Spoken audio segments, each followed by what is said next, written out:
Hello everyone, Z today. We're going to have a very urgent video about childhood zeroed on the topic my child sees scary things.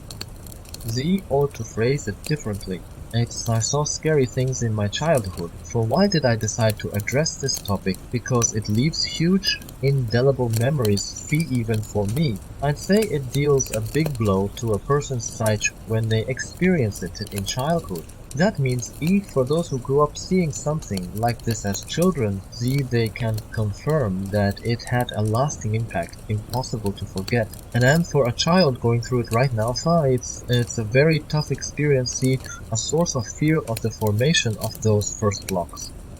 But yes, these first moments of intimidation shape a lot of future reactions of flee, including the fact that, as we discussed, we eventually stopped seeing the subtle plane and other intangible things.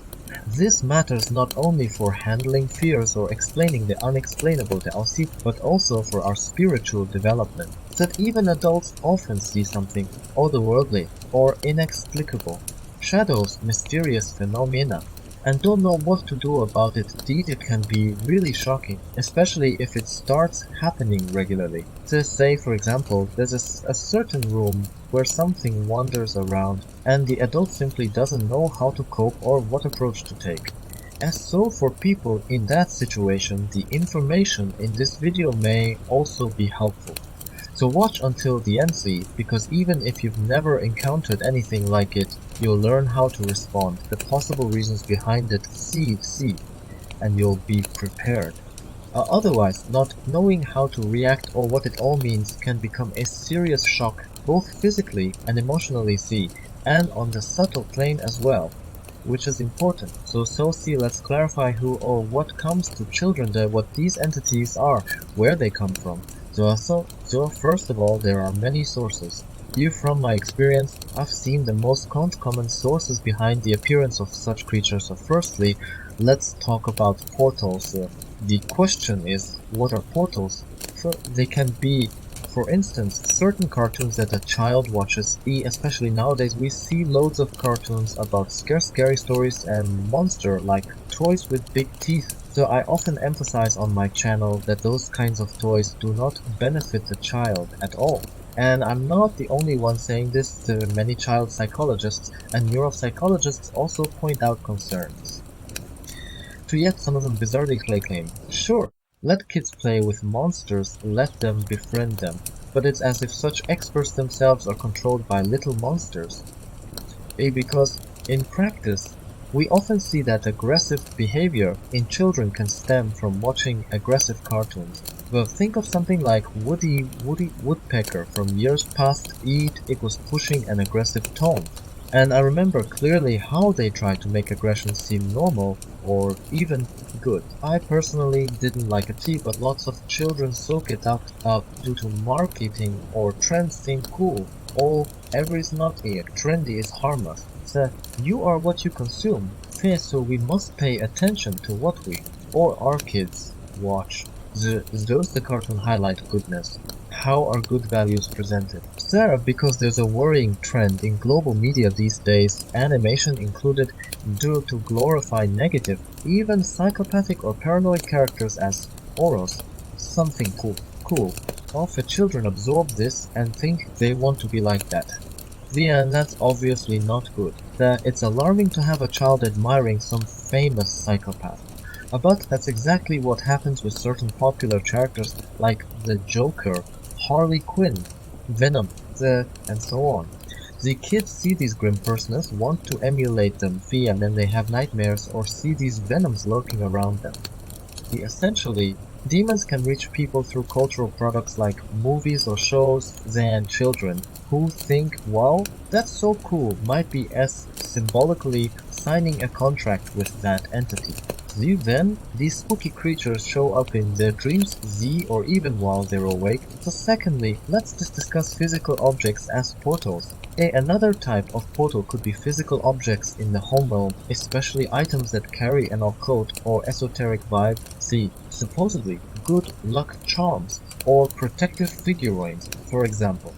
People often bring these things in, thinking it's fortifying their home, but because they can't see the subtle plane, They don't realize that some objects might create negative energy funnels here or even portals for entities to enter. And the same can happen with certain scary toy figurines that open doors to lower realms. So you have to carefully watch what you keep in your house. And I keep saying that the most secure, clean home is the one that has no religious, esoteric, or other paraphernalia.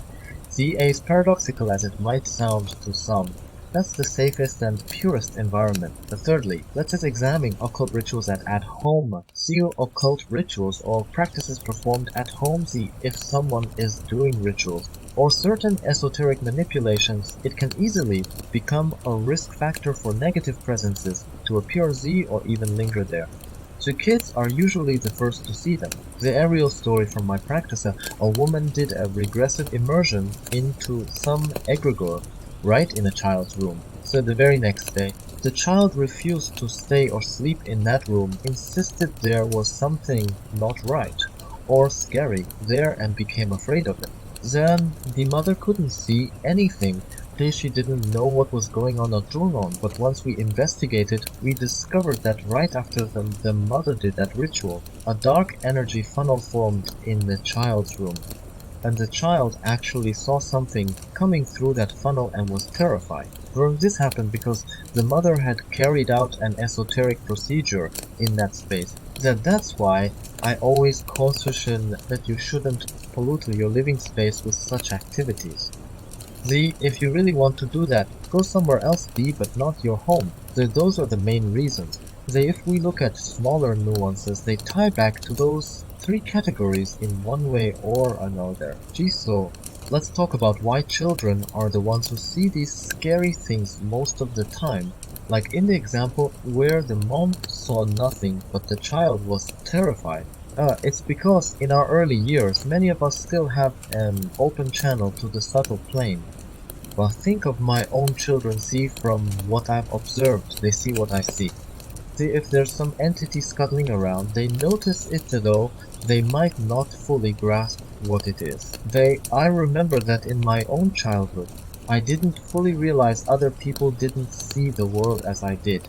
For sure, sometimes I got scared, sometimes I tried to block it out, but I just assumed it was normal for me, where I wasn't threatened enough to close off my subtle vision entirely. But many kids do end up closing that vision if adults keep telling them that's not real, or you're making it up, or if they label the child as weird. So eventually, the child might decide, I don't want to see this anymore, and block it out. But then the subtle plane goes silent for them, but some kids can continue to see fear and don't know how to deal with it. So sometimes it causes major psychological issues if the adults don't respond appropriately. Now, for example, so a kid tells mom, I see something in my room, but mom, not knowing what to do, might take the child to a psychologist or just say, it's not real, Joy, you're imagining things. See, that response doesn't help because the child does see something and doesn't know how to handle it. The instead, first we should figure out where the negativity is coming from and also set personal boundaries for both ourselves and our child.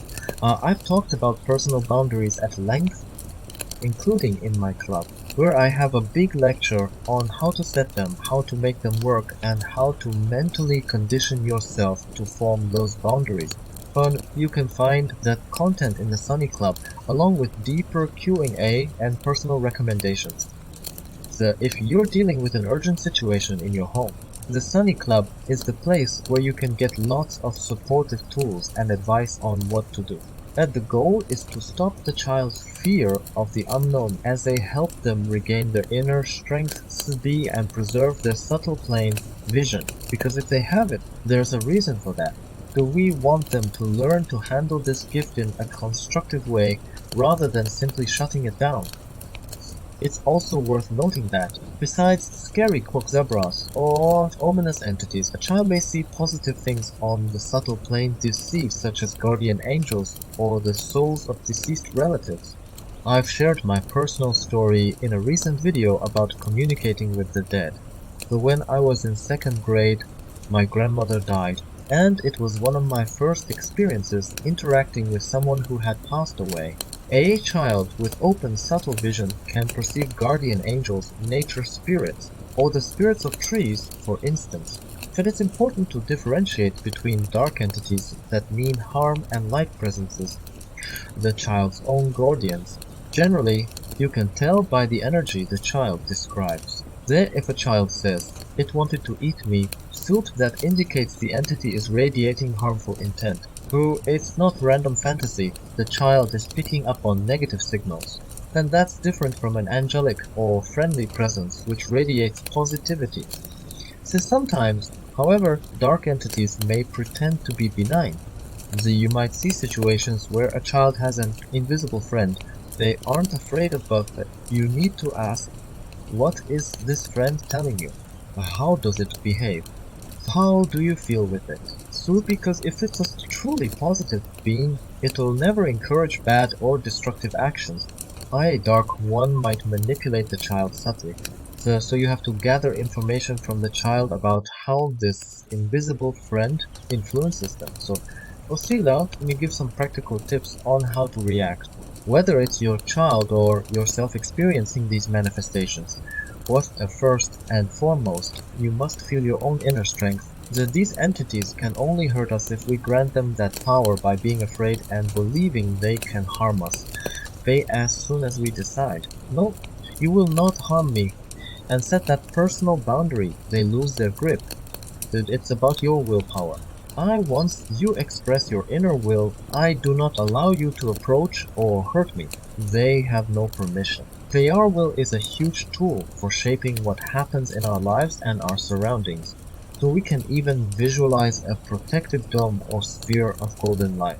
So you can do that with your child, hug them and say, "Let's imagine together that a golden, glowing ball surrounds us, as in no one with bad intentions can enter," for that's a form of personal boundary. Also be aware that the fear itself is what these entities feed on. So their rule is, if you're afraid of me, I'm stronger. Then you edit, if you're not afraid, you're stronger. Often encourage your child to be the one who's stronger. So teach them to say, "I'm stronger than you."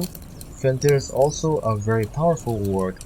So it came to me from my soulsy. It's a forceful, uncompromising command to drive the entity off. So it literally communicates, "I'm done with you. Leave," for it breaks the connection.